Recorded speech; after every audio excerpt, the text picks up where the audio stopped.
School PS Patel 39 वर्षનો મારો અનુભવ છે એનો હું ટીચિંગમાં ઉપયોગ કરું છું। મારી જુદી જુદી મેથડ જે હું સમજાવતો જાઉં છું। ગુજરાત રાજ્ય લેવલે કેઆરપી આરપી તેમજ શિક્ષણના તમામ ક્ષેત્રોમાં લેખન સહિત તમામ જગ્યાએ કામ કરેલું છે। એવા મારા બહોળા અનુભવનો હું ઉપયોગ મારા ટીચિંગ દરમિયાન કરું છું। મારો લાભ અવશ્ય લેજો એવું ખાસ જણાવું છું। मॉर्निंग ऑल फ्रेंड्स, આપણે ચેપ્ટર નંબર 4 રાસાયણિક ગતિકી થિયરી દ્રષ્ટિએ પૂરું કર્યું। હવે આપણે એના નીટ, જેડબલઈ, ગુજકેટ અને બોર્ડની પરીક્ષામાં કયા કયા પ્રશ્નો પૂછાઈ ચૂક્યા છે એના પેપરો ઉપર જ જઈએ છે, જેથી તમને ચોક્કસ રીતે ખ્યાલ આવી શકે કે કેવા એંગલથી પૂછાય છે પ્રશ્નો અને કેવી રીતે જવાબ અપાય તે। चलो पहलू लईए छे नीट 2019 छे। नीट 2019 चलो एमा आवुं छे, जो प्रथम क्रमनी प्रक्रियानो वेग अचळांक k होय तो 99% प्रक्रिया पूर्ण करवा माटे जरूरी समय शोधो। अहींया आपणे एवुं कह्युं छे 99% प्रक्रिया थवा माटे, 99% प्रक्रिया थवा माटे चलो 99% प्रक्रिया थवा माटे पूर्ण करवा माटे जरूरी समय शोधो।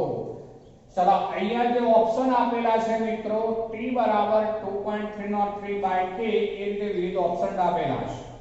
आवो कोई पण दाखलो होय समय t शोधवो होय तो આપણે એક તો પ્રક્રિયા વેગ અચળાંક k જોઈએ, પણ આપણને તો અહીંનો k સિમ્બોલ તરીકે આપેલો છે, આ એક બાબત। બીજું જોઈએ શરૂઆતની સાંદ્રતા r0, પ્રક્રિયકની શરૂઆતની સાંદ્રતા r0 જોઈએ અને બીજું જોઈએ r of t। અહીંયા મિત્રો આપણને કોઈ શરૂઆતની સાંદ્રતા આપેલી નથી, પણ એવું કહ્યું છે 99% પ્રક્રિયા થવા માટે। હવે ટકાવાર પ્રમાણ કેટલા ઉપર નીકળે તો યાદ કરો તો 100 ઉપર, એટલે એનો અર્થ એવો ધારી લઈશું, ધારો કે પ્રારંભિક સાંદ્રતા r0 જે છે એ 100 છે। ધારો કે પ્રારંભિક સાંદ્રતા r0 બરાબર 100 છે। 100 મોલર કહીએ, 100 મોલર છે। चलो હવે 99% પ્રક્રિયા પૂર્ણ થાય છે તો બાકી કેટલી રહી મિત્રો તો 100 - 99 એટલે r of t કેવાશે t સમયને અંતે સાંદ્રતા, જેને કહેવાય r of t બરાબર શું કહેવાશે તો 100 મોલર હતી પ્રારંભિક સાંદ્રતા, 99% તો પ્રક્રિયા પૂરી થઈ ગઈ છે તો બાકી કેટલી કહેવાય માત્ર 1%। આપણે જે બાકી હોય એ અહીંયા લેવાનું હોય r of t, એટલે t સમયને અંતે બાકીની સાંદ્રતા। ચલો r of t તો આવું થાય મિત્રો 100 - 99 કરવા પડે આપણે તો બરાબર શું થઈ ગયું 1 મોલર। ચલો r of t 1 મોલર। હવે આપણે અહીંયા એવું કહ્યું છે પ્રથમ ક્રમની પ્રક્રિયા છે તો પ્રથમ ક્રમની પ્રક્રિયા માટે આપણે શું લઈશું પ્રથમ ક્રમ તો k બરાબર 2.303/t log सूत्र શું થાય તો r0 upon r of t। ચલો અહીંયા t સૂત્ર કરતા બનાવવાનું છે, t આ બાજુ લઈ આવું તો t બરાબર 2.303 upon k नीचे લઈ આયા log, ચલો ઉપર થશે 100 r0 100 જેને હું 10^2 કહી શકું, 10^2 કહી દીધું મેં, અને r of t કેટલું છે આ 1 છે। ચલો છેદમાં 1 નો કોઈ મીનિંગ નથી, log 1 એટલે 0 થઈ જાય તો હવે આવું થઈ જાય આ 2.303 आ log 10^2 तो घातांक नीचे उतरे 2 log 10 આવું લખાય, પણ log 10 બરાબર તો શું થઈ જાય મિત્રો તો 1, એટલે ભાગ્યા કે તો t બરાબર જવાબ આવી ગયો જો 2 વડે ગુણી દો તો 2 દુના 4 3 દુના 6 અને 3 દુના 6 ભાગ્યા k. ચલો તો t બરાબર 4.606 upon k. અહીંયા d વિકલ્પ જે છે એ આપણો સાચો કહેવાશે. વિકલ્પ d આવો આપેલો છે t બરાબર 4.606 ભાગ્યા k એ જવાબ થશે. ચલો નીટ 2019 નો બીજો છે એક દાખલો. નીટ 2019 ચલો એમાં આવું છે રાસાયણિક પ્રક્રિયા આપી છે N2 gas plus 3H2 gas બંને દિશામાં એરો છે ટ્વાઇસ NH3 ગેસ માટે સાચો વિકલ્પ શું છે એવું કહ્યું છે મિત્રો. સાચો વિકલ્પ શું છે? ચલો હવે એ આપેલું છે આવો વિકલ્પ છે 3DH2 upon dt બરાબર 2D NH3 by dt. આવો એક વિકલ્પ આપેલો છે. ચલો બી વિકલ્પ જે છે એ આ રીતનો છે બી. બી વિકલ્પમાં -1/3 પછી છે DH2 by dt. ચલો પછી બરાબર -1/2 DNH3 by dt. ચલો સી વિકલ્પ આપેલો છે એમાં -DN2 by dt બરાબર twice D NH3 by dt. અને ડી વિકલ્પ આપેલો છે એમાં છે -DN2 by dt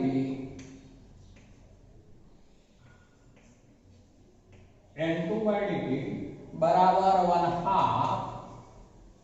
DNH3 by dt DNH3 by dt. હવે મિત્રો આ સમીકરણ હોય કે અન્ય કોઈ પણ સમીકરણ હોય યાદ કરો પ્રક્રિયકો જે હોય એ વપરાય માટે ચિહ્ન આગળ માઈનસ આવે. નિપજ ઉત્પન્ન થાય માટે નિપજ માટે ચિહ્ન આગળ પ્લસ આવે. બીજું તત્વયોગમિતીય ગુણાંક હોય એટલે કે સહગુણાંક જે હોય એનો વ્યસ્ત આગળ જોડવો પડે. ચલો આને માટે હું આખું સમીકરણ લખી દઉં તો પહેલા આવું લખાય. આને માટે આવું થશે પ્રક્રિયક છે -DN2 by dt બરોબર. ચલો પછી આ પણ પ્રક્રિયક છે તો એને માટે શું લખાશે તત્વયુગ્મિતીય ગુણાંક 3 છે -1/3 DH2 by dt આવું થાય. અને આ નિપજ છે તો એને માટે લખીએ તો પ્લસ આવે અને એનો સહગુણક 2 છે માટે અહીંયા વ્યસ્ત લેવો પડે એટલે 1/2 DNH3 by dt. આપણે પ્રક્રિયા વેગના પદો લખ્યા છે. હવે આપણે સરખાવો તો આ પહેલાનો ગુણાંકમાં 3 છે 2 છે એ પહેલો વિકલ્પ ખોટો એ ખોટો. ચલો આની અંદર જે છે એ 1/3 DH2 by dt જે આના માટે સાચું કહેવાય બરોબર. પણ એની સાથે બીજું આપ્યું છે બરાબર કરીને -1/2 DNH3 by dt. આ તો નિપજ છે માઈનસ ન ચાલે શું જોઈએ પ્લસ એટલે આ વિકલ્પ પણ ખોટો બી પણ ખોટો. ચલો સી જોઈએ છે -DN2 by dt એટલે આ વિકલ્પ છે બરાબર 2D NH3 by dt તો એ પણ ખોટો કારણ કે 2 અંશમાં ગુણાંકમાં છે. ચલો આ લો તો -DN2 by dt એટલે -DN2 by dt બરાબર 1/2 DNH3 by dt એટલે આપણો વિકલ્પ સાચો કયો બનશે તો ડી. ડી આપણો જવાબ થશે મિત્રો તો ડી વિકલ્પ સાચો. ચલો હવે લઈએ છે નીટ 2018. નીટ 2018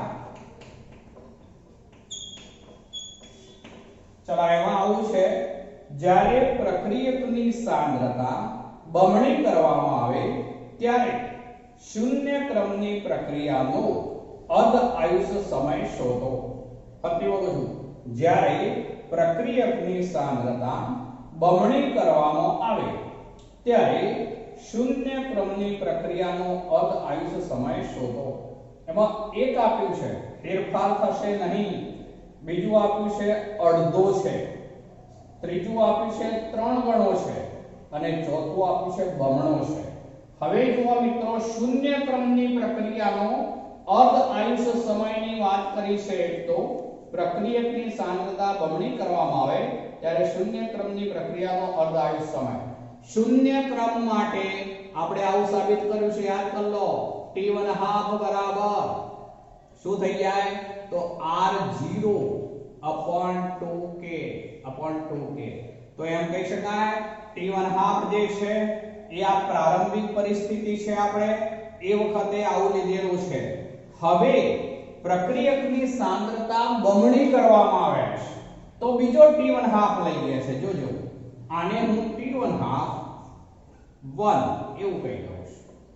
ચલો, જે પ્રારંભિક છે એને બદલે હવે બીજો t1/2 લેવાનો છે તો એને t1/2 કહીએ. તો પ્રક્રિયકની સાંદ્રતા જે છે બમણી કરવામાં આવે ત્યારે, એટલે આ કેવો થયો કે આ 2r0 થઈ જશે મિત્રો. 2 r0 બરાબર, બમણી કરી દીધી upon 2k. આ તો એનું એ જ રહેવાનું. આને નંબર 2 કહું છું, આ નંબર 1 છે. હવે આપણે સમીકરણ 2 અને 1 નો ગુણોત્તર લઈએ છીએ. ડાયરેક્ટ ગુણોત્તર કરી દઉં છું, જોજો, ધ્યાન રાખજો. તો અહીંયા લખાશે છેદમાં t1/2 1 અને આ છેદમાં આવશે r0 upon 2k. બરોબર. હવે જોજો, મેં ડાયરેક્ટ ગુણોત્તર કરી દીધો છે, ધ્યાન રાખજો. તો શું થઈ જશે? હવે આ 2k કેન્સલ. ચલો, r0 એ કેન્સલ, પેલી બાજુ 2 જ રહ્યું. જુઓ તો શું થઈ ગયું કહેવાય તો t1/2 2 બરાબર 2 into t1/2 of 1. એટલે કે જે શરૂઆતનો પ્રક્રિયા સમય હોય એ કેટલા ગણો થઈ જાય તો બમણો. તો આમ આપણે અહીંયા જવાબ જે છે એ બમણો એવો થશે. ડી જવાબ છે, બમણો થશે. તો આ રીતે આ ગુણોત્તર લેવાનો, એના ઉપરથી ગણતરી થઈ શકે. બીજી રીતે પણ કહી શકીએ આપણે કે જે છે અચળ રહે, હંમેશા કે અચળ રહે. શૂન્ય ક્રમની પ્રક્રિયા જે તે પ્રક્રિયા માટે કે અચળ હોય. તો હવે t1/2 એ r0 ના સમપ્રમાણમાં એવું કહી શકાય. t1/2 r0 ના સમપ્રમાણમાં હોય. જો r0 એટલે કે સાંદ્રતા આપણે બમણી કરીએ તો t1/2 પણ શું થાય? બમણો થઈ જાય. ફરીથી બોલજો, જો સાંદ્રતા આપણે બમણી કરીએ તો t1/2 પણ શું થઈ જાય તો બમણો થઈ જાય. તો આ રીતે આપણે બમણો થશે એવું ડાયરેક્ટ પણ કહી શકીએ. ચલો, હવે નીટ 2018 નો બીજો એક મુદ્દો છે, સમજો બરોબર. પ્રથમ ક્રમ અને દ્વિતીય ક્રમની પ્રક્રિયાઓ વચ્ચેનો તફાવત શોધો. પ્રથમ ક્રમ અને દ્વિતીય ક્રમ વચ્ચેનો તફાવત શોધો એવું કહ્યું છે. ચલો, વિકલ્પ આવા આપેલા છે. પ્રથમ ક્રમની પ્રક્રિયાનો વેગ પ્રક્રિયકની સાંદ્રતાઓ ઉપર આધારિત છે. દ્વિતીય ક્રમનો વેગ પ્રક્રિયકોની સાંદ્રતાઓ ઉપર આધારિત નથી. સમજો, પ્રથમ ક્રમની પ્રક્રિયાનો વેગ જે છે એ પ્રક્રિયકની સાંદ્રતાઓ ઉપર આધારિત છે. બરોબર છે, પ્રક્રિયકની સાંદ્રતાના સમપ્રમાણમાં હોય. દ્વિતીય ક્રમનો વેગ પ્રક્રિયકની સાંદ્રતાઓ ઉપર આધારિત નથી. તો ખોટું મિત્રો. ફક્ત શૂન્ય ક્રમની પ્રક્રિયા જ એવી છે કે જેનો વેગ પ્રક્રિયકોની સાંદ્રતા પર આધારિત ન હોય, એટલા માટે જેને શૂન્ય ક્રમની પ્રક્રિયા કહેવાય. બાકીની તમામ ક્રમની પ્રક્રિયાઓ માટે પ્રક્રિયા વેગ જે છે એ સાંદ્રતાઓ પર જ આધારિત હોય. માટે પહેલું વિધાન ખોટું. ચલો, બીજું છે પ્રથમ ક્રમની પ્રક્રિયાનો વેગ પ્રક્રિયકની સાંદ્રતાઓ પર આધારિત નથી. ચલો આવડત બે કહી દીધું. ફક્ત શૂન્ય ક્રમની પ્રક્રિયા એવી હોય કે જેનો પ્રક્રિયા વેગ પ્રક્રિયકોની સાંદ્રતા પર આધારિત ન હોય. બાકીના તમામ ક્રમની પ્રક્રિયાઓ માટે પ્રક્રિયા વેગ પ્રક્રિયકોની સાંદ્રતા પર આધારિત જ હોય. એટલે આ બીજું વિધાન પણ ખોટું થઈ ગયું. એમાં પાછળ એવું આપ્યું છે દ્વિતીય ક્રમનો વેગ પ્રક્રિયકોની સાંદ્રતા ઉપર આધારિત છે.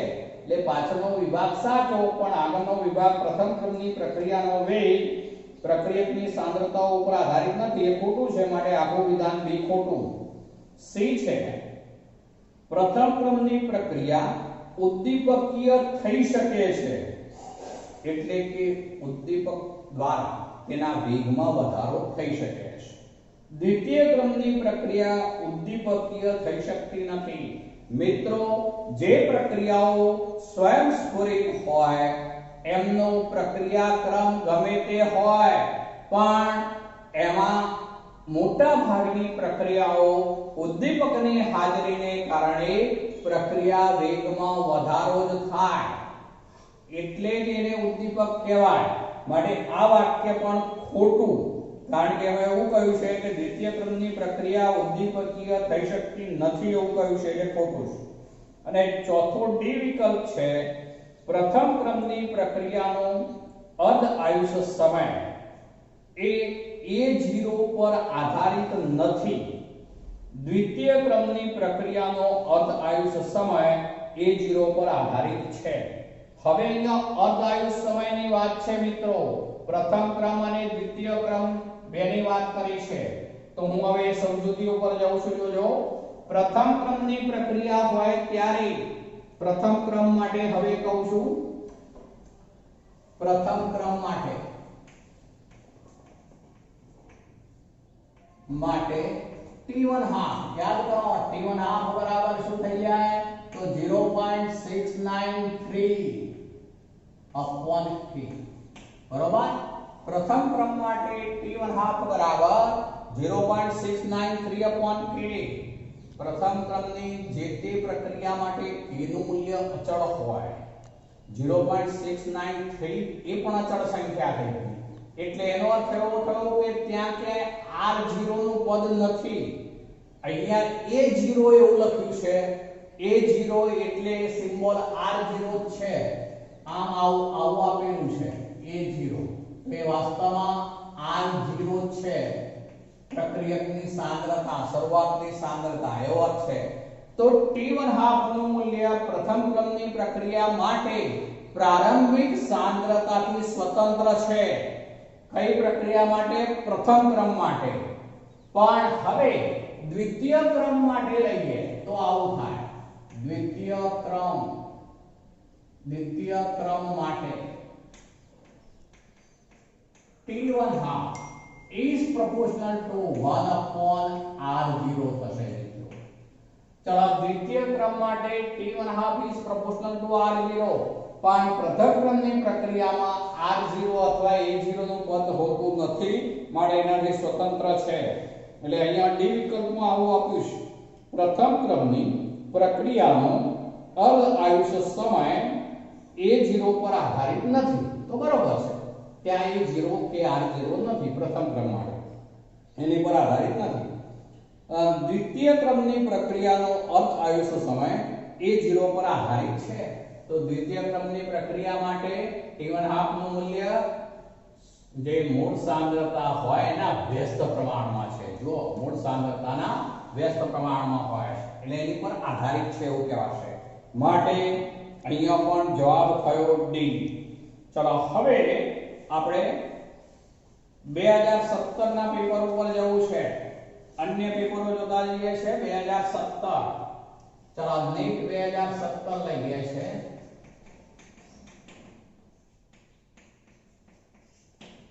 ચલો એમાં આ રીતનું છે સમીકરણ આપેલું છે Cl2 gas plus twice NO gas gives twice NOCl gas. ચલો હવે એવું કહે છે જ્યારે બંને પ્રક્રિયકનું સાંદ્રણ 2 ગણું કરવામાં આવે ત્યારે પ્રક્રિયા વેગ 8 ભાગ જેટલો વધે છે. 8 ભાગ જેટલો વધે છે એટલે 8 ગણો થાય છે એવું થાય મિત્રો. જ્યારે Cl2 ની સાંદ્રતા 2 ગણી Cl2 ની સાંદ્રતા 2 ગણી કરવામાં આવે એવો અર્થ છે. Cl2 ની સાંદ્રતા 2 ગણી કરવામાં આવે તો વેગ 2 ભાગ જેટલો વધે છે. તો એનો ના સંદર્ભમાં પ્રક્રિયા ક્રમ શોધો. ચલો આ પ્રક્રિયા માટે બે બાબતો આપેલી છે. પહેલા આપણે એનું સમીકરણ લખીએ તો વિકલનીય વેગ સમીકરણ આવું થાય કે પ્રક્રિયા વેગ બરાબર શું થઈ જાય તો આ k Cl2 raised to x into no raised to y. ચલો આવું એક સમીકરણ મેં બનાવી દીધું. એ પ્રક્રિયા વેગ માટેનું સમીકરણ છે. એ સમીકરણ એને કહીએ છે. હવે આપણે અહીંયા એવું કહ્યું છે કે જ્યારે બંને પ્રક્રિયકનું સાંદ્રણ 2 ગણું કરવામાં આવે ત્યારે પ્રક્રિયા વેગ જે છે એ 8 ભાગ જેટલો વધે છે. ચલો પ્રક્રિયા વેગને રેટ કહેવાય. રેટ એટલે r સિમ્બોલ અપાયા છે. એ કેટલા ગણો થાય છે કે 8 ગણો. તો હું હવે 8 ગણો કરી દઉં. 8r1 બરાબર અથવા 8r બરાબર k. ચલો આ બમણી સાંદ્રતા. ચલો twice Cl2 raised to x.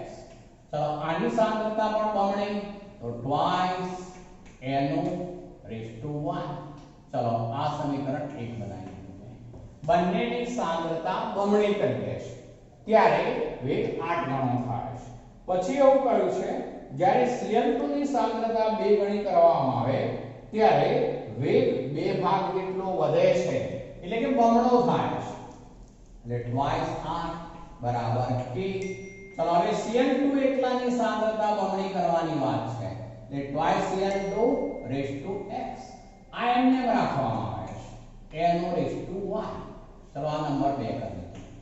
હવે આપણે આ બંને સમીકરણોમાંથી આપણે x અને y ની કિંમતો મેળવવી છે તો આપણે બંનેનો ગુણોત્તર લઈએ છીએ. હું ડાયરેક્ટ ગુણોત્તર લઈ લઉં છું. ધ્યાન રાખજો ફરીથી લખવું ના પડે. એટલે સમીકરણ 1 અને 2 નો ગુણોત્તર લેતા આ ગુણોત્તર લઈ લીધો.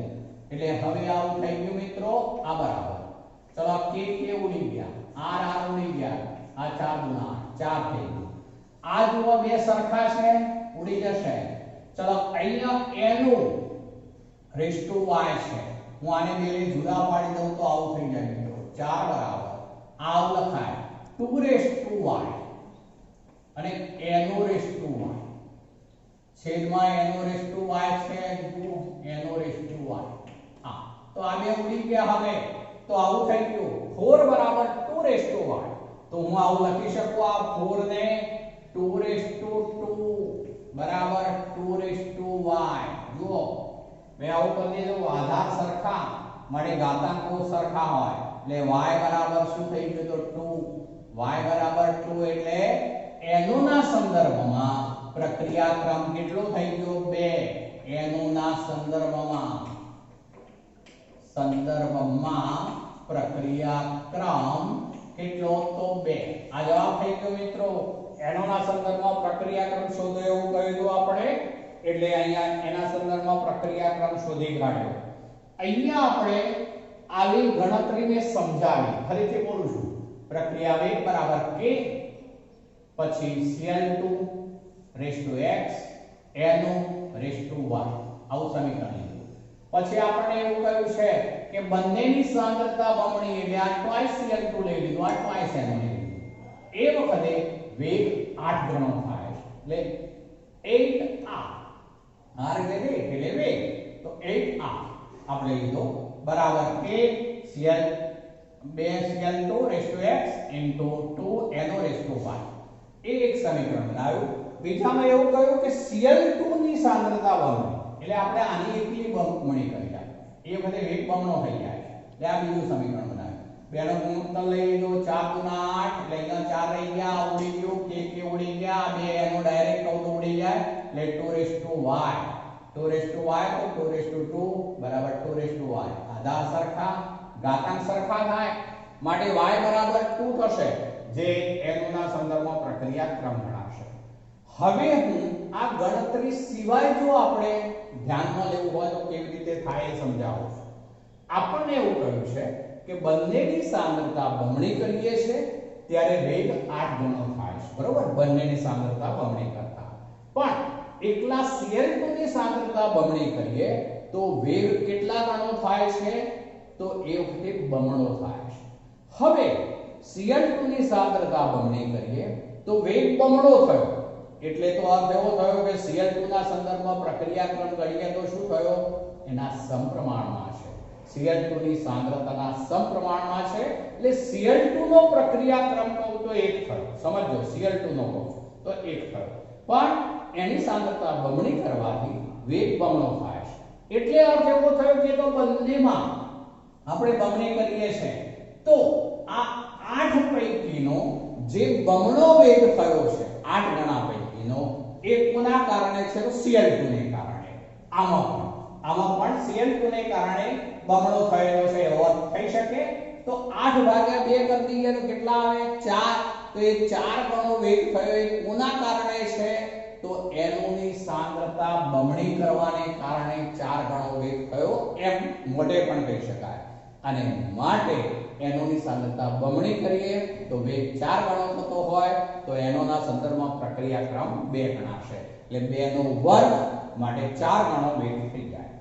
ચલો નીટ 2017 નો બીજો એક પોઈન્ટ લઈએ છે. એમાં આવું આપેલું છે મિત્રો, નીટ 2017 જ છે, 2017. ચલો એમાં XA plus YB gives ZC માં minus dA by dt આવું આપ્યું છે. minus dA by dt બરાબર minus dB by dt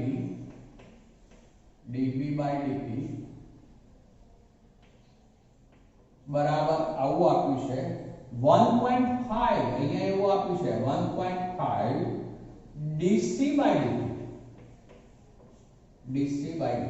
આવું આપ્યું છે. 1.5 છે dC by dt. તો નીચેનામાંથી સાચું વિધાન શોધો. ચલો તો એમાં x બરાબર y બરાબર 3 છે, x બરાબર 2 આપ્યું છે, ત્રીજું આપ્યું છે y બરાબર 2 અને d આપ્યું છે x બરાબર y બરાબર z બરાબર 3. હવે મિત્રો હું આ જે કિંમત છે 1.5 એને 3/2 તરીકે મૂકી શકું. સમજો 3/2 તો આવું લખાય minus dA by dt બરાબર minus dB by dt બરાબર હું આ 3/2 લખું તો 1.5 જ છે ને, 3/2 1.5 જ કહેવાય. dC by dt. હવે શું કરું છું એ જોજો. મારે આ જે 3 છે અંશમાં એ 3 દૂર કરવા છે. અંશમાંથી 3 દૂર કરવા છે. મારે 3 દૂર કરવા હોય તો આખા સમીકરણને મારે 3 વડે ભાગવું પડે. આખા સમીકરણને 3 વડે ભાગવું પડે. ચલો આખા સમીકરણને 3 વડે ભાગવું એટલે આવું થઈ જાય માઈનસ શું થઈ જવાનું 1/3 dA by dt. ચલો બરાબર આ થશે -1/3 dB by dt અને આ કહેવાશે 3 વડે હવે ભગાવી દો લેવાના હાફ dC by dt. તો હવે મિત્રો આ જે છે એમાં આ a નો તત્વયોગમિતીય ગુણાંક એટલે કે x ની કિંમત થઈ ગઈ. x ની કિંમત કેટલી થઈ ગઈ? તો 3, કારણ કે વ્યસ્ત સ્વરૂપે હોય. અહીંયા -1/x તો x બરાબર શું થઈ ગયું? તો 3.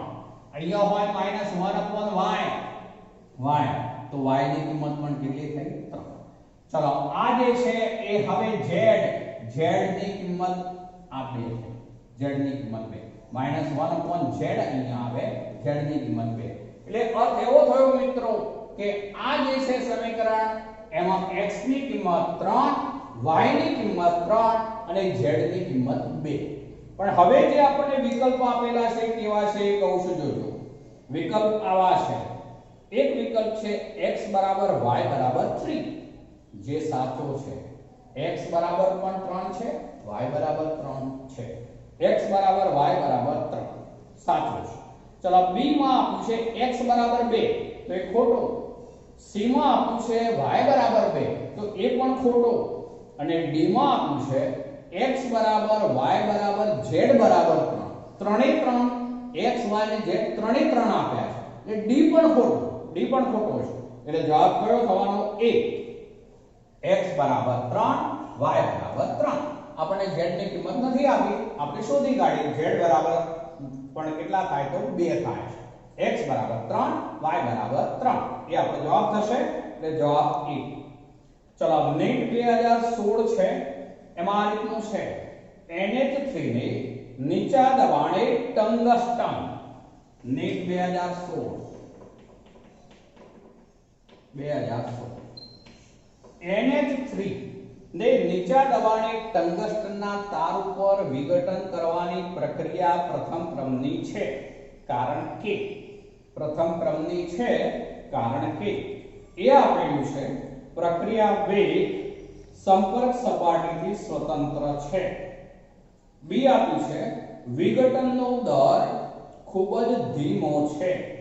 સી આપ્યું છે પ્રક્રિયા વેગ સંપર્ક સપાટીના સમચલનમાં હોય છે. અને ડી આપ્યું છે પ્રક્રિયા વેગ સંપર્ક સપાટીના વ્યસ્ત ચલનમાં હોય છે. મિત્રો અહીંયા ટંગસ્ટન ધાતુ છે. જ્યારે કોઈ પણ ધાતુ ભૂકા સ્વરૂપે હોય, પાવડર સ્વરૂપમાં, ત્યારે તેની સંપર્ક સપાટી સૌથી વધુ હોય. ત્યારે બંધ પાત્રમાં જ્યારે આવી ધાતુના સંપર્કમાં કોઈ વાયુ હોય, જેમ કે અહીંયા એમોનિયા વાયુ છે, તો એ એમોનિયા વાયુ જે છે એ ઝડપથી એની સપાટી ઉપર જે છે એ અધિશોષણ પામશે, જેને કારણે એમોનિયાનું વિઘટન ઝડપથી થાય છે. આમ અર્થ એવો થયો કે પ્રથમ ક્રમની પ્રક્રિયા હોવાથી તે એમોનિયાનું દબાણ જે છે એ દબાણ શરૂઆતમાં જે હોય એ પ્રથમ ક્રમની પ્રક્રિયા હોવાને કારણે પ્રક્રિયાનો વેગ એ સંપર્ક સપાટીના સમચલનમાં હોય. કારણ કે જેટલી સંપર્ક સપાટી વધુ હોય એટલું અધિશોષણ વધુ થાય, એટલું વિઘટન ઝડપથી થશે.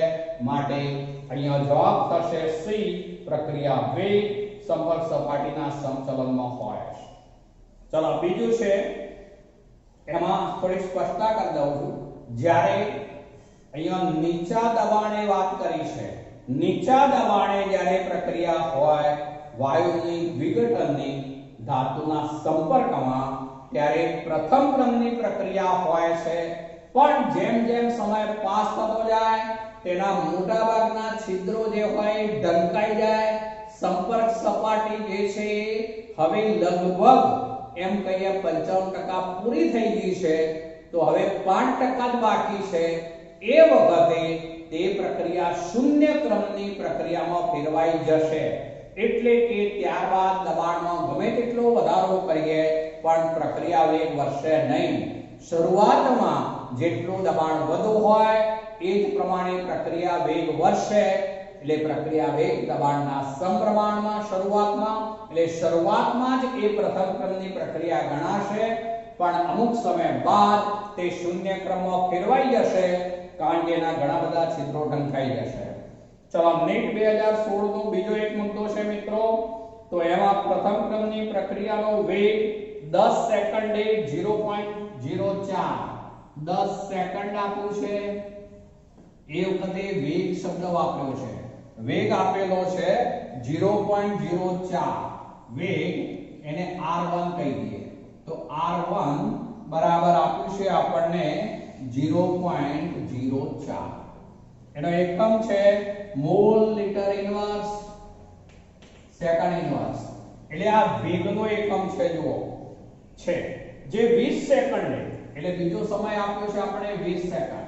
20 સેકન્ડે એ 0.03 થઈ જાય છે એટલે R2 બરાબર આપ્યું છે 0.03 મોલ મીટર ઇન્વર્સ હોય તો T1/2 શોધો એવું કહ્યું છે મિત્રો. હવે આપણે T1/2 શોધવો હોય જો તો હંમેશા શું જોઈશે પ્રથમ ક્રમની પ્રક્રિયા છે એટલે આપણે આ સૂત્રનો ઉપયોગ કરવો પડશે પણ એને માટે આપણે k જોઈશે. હવે k શોધવા માટે આપણે પ્રથમ ક્રમની પ્રક્રિયા હોવાથી આવું સૂત્ર વાપરવું પડશે. k શોધવા માટે આપણે આવું લેવું પડશે. એમાં પ્રથમ ક્રમની પ્રક્રિયા માટે k બરાબર